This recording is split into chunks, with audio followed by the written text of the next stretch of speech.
ओम शांति। 16 जनवरी 1977 बाबा के अव्यक्त मधुर महावाक्य। मुरली का टाइटल है संतुष्ट आत्मा ही अनेक आत्माओं का ईष्ट बन सकती है।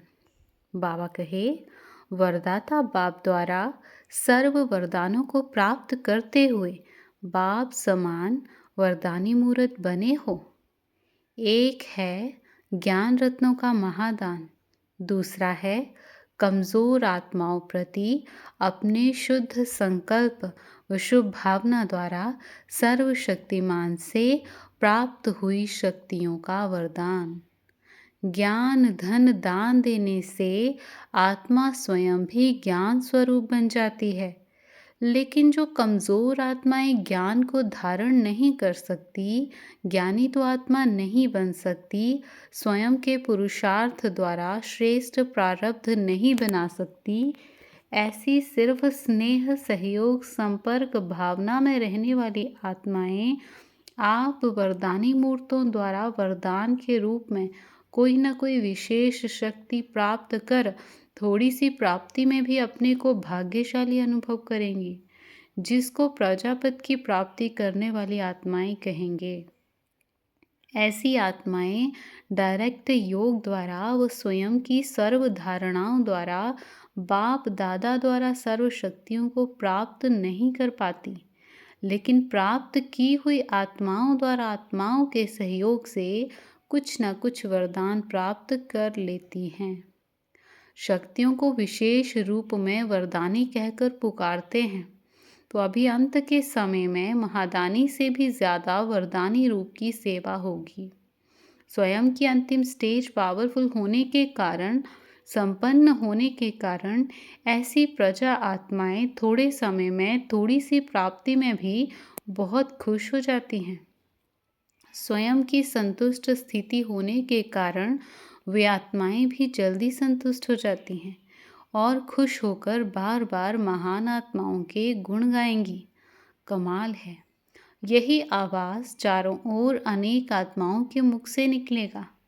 बाप का शुक्रिया और निमित्त बनी आत्माओं का शुक्रिया यही गीत के रूप में चारों ओर गूंजेगा।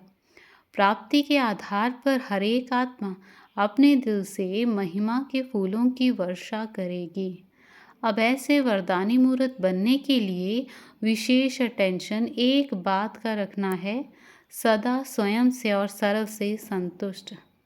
संतुष्ट आत्मा ही अनेक आत्माओं का ईष्ट बन सकती है, वह अष्ट देवता बन सकती है। सबसे बड़े से बड़ा गुण कहो या दान कहो या विशेषता कहो या श्रेष्ठता कहो, वह संतुष्टता ही है। संतुष्ट आत्मा ही प्रभु प्रिय, लोकप्रिय और स्वयं प्रिय होती है। संतुष्ट आत्मा की परख इन तीनों बातों से होती है। ऐसी संतुष्ट आत्मा ही वरदानी रूप में प्रसिद्ध होगी।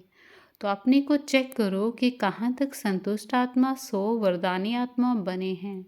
समझा? अच्छा, ऐसे विश्व कल्याणकारी महावरदानी एक सेकंड के संकल्प द्वारा अनुभव कराने वाले सर्व शक्तियों का प्रसाद तड़पती हुई आत्माओं को दे प्रसन्न करने वाले ऐसे साक्षात्कार मूर्त, दर्शनीय मूर्त, संपन्न और समान मूर्त, सर्व की श्रेष्ठ भावनाएं, श्रेष्ठ कामनाएं पूर्ण करने वाली आत्माओं को बाप दादा का याद, प्यार और नमस्ते। टीचर्स के साथ सभी टीचर्स अपने को जैसे बाप विश्व शिक्षक है, वैसे स्वयं को भी विश्व के निमित्त शिक्षक समझती हैं अथवा हद के। टीचर्स के प्रति विशेष पुरुषार्थ का स्लोगन कौन सा है? हर सेकंड मन, वाणी और कर्म तीनों द्वारा साथ साथ सर्विस करेंगे। अर्थात एक सेकंड में व हर सेकंड में तीनों रूपों की सेवा में उपस्थित रहेंगे। जब टीचर्स इस स्लोगन को सदा प्रैक्टिकल में लाएं, तब ही विश्व कल्याण कर सकेंगे। इतने बड़े विश्व का कल्याण करने के लिए एक ही समय पर जब तीनों ही रूपों से सेवा हो, तब यह सेवा का कार्य समाप्त हो सकेगा। वाणी द्वारा व मनसा द्वारा अलग अलग समय नहीं, एक ही समय तीनों रूपों से सेवा करने वाले विश्व कल्याणकारी बन सकेंगे।